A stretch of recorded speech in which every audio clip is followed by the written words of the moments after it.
Olá, seja bem-vindo, é uma alegria compartilhar a palavra contigo e hoje nós estamos em Ezequiel, capítulo de número 8.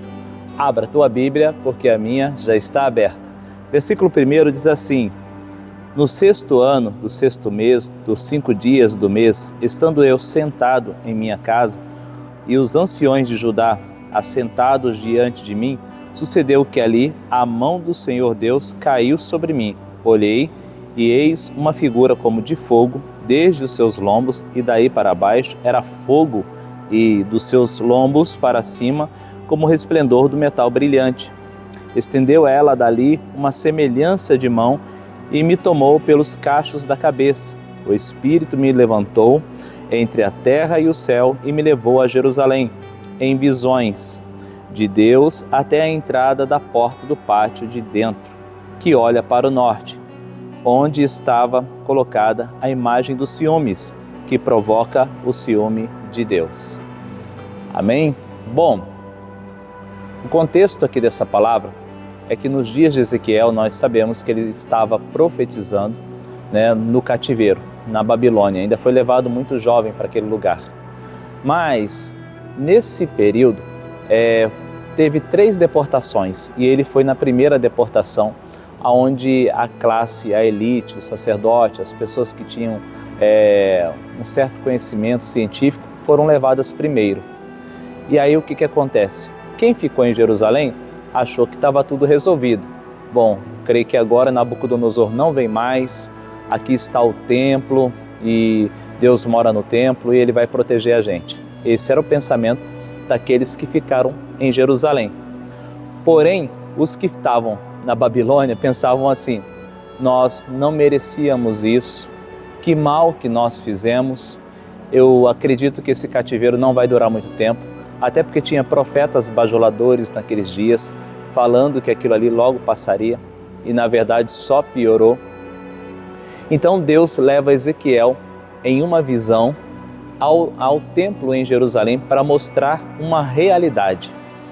E a realidade, quando ele entra naquele lugar, primeiro, ele encontra na porta, que dá acesso ao pátio, uma imagem que aqui a palavra diz a imagem de ciúmes, porque provocava ciúme em Deus. O nosso Deus é um Deus zeloso e tem ciúme de nós. E ali estava aquela imagem, ou seja, qualquer um que fosse ter acesso no templo, primeiro teria um encontro com aquela imagem bem na porta.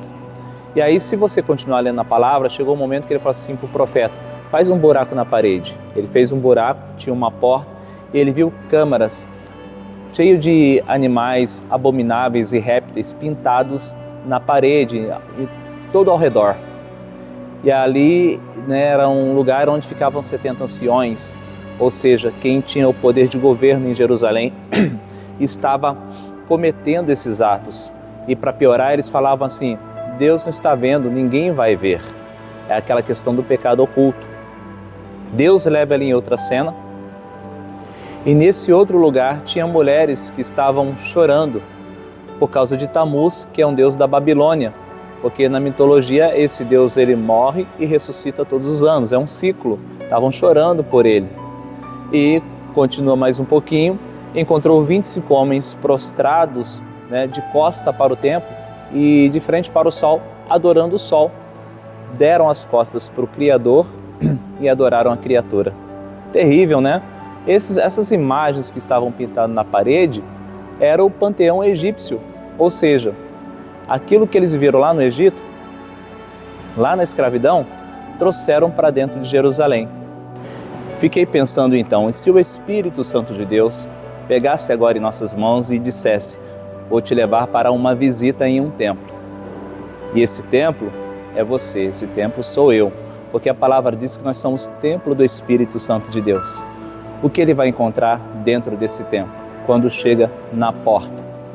E dentro das suas recâmaras, o que está ali dentro? Será que tem um pecado oculto? Algo não revelado? Algo que você fala assim: ninguém vai ficar sabendo, nem meu esposo, nem a minha esposa, nem meus filhos, ninguém vai ficar sabendo. Mas aos olhos de Deus não tem como se esconder. Provérbios 15:3 diz que os olhos do Senhor estão em toda parte. Então Ele conhece e sonda o nosso coração. Então hoje nós precisamos meditar nessa palavra, porque De repente você fala assim, tá tudo bem. Por que, Deus, que eu estou passando por tanta situação difícil? Por que eu estou enfrentando isso?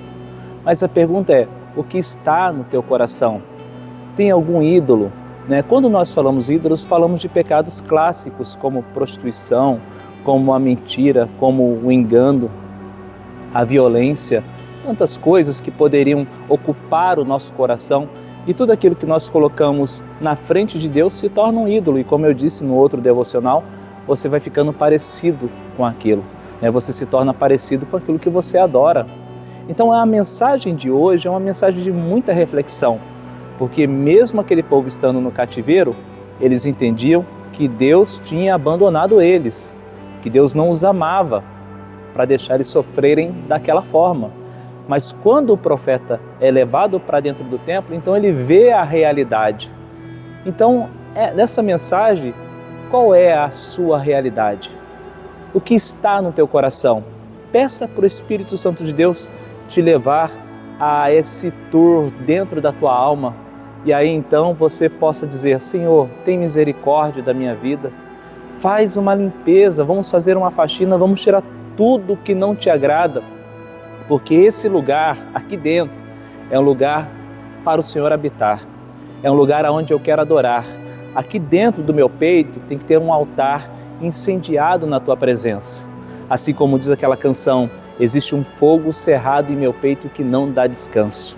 Então, mantenha a chama do altar acesa, Busque a presença do Senhor e tira tudo aquilo que não agrada a Ele. Amém? Guarde essa palavra no teu coração. Que Deus te abençoe.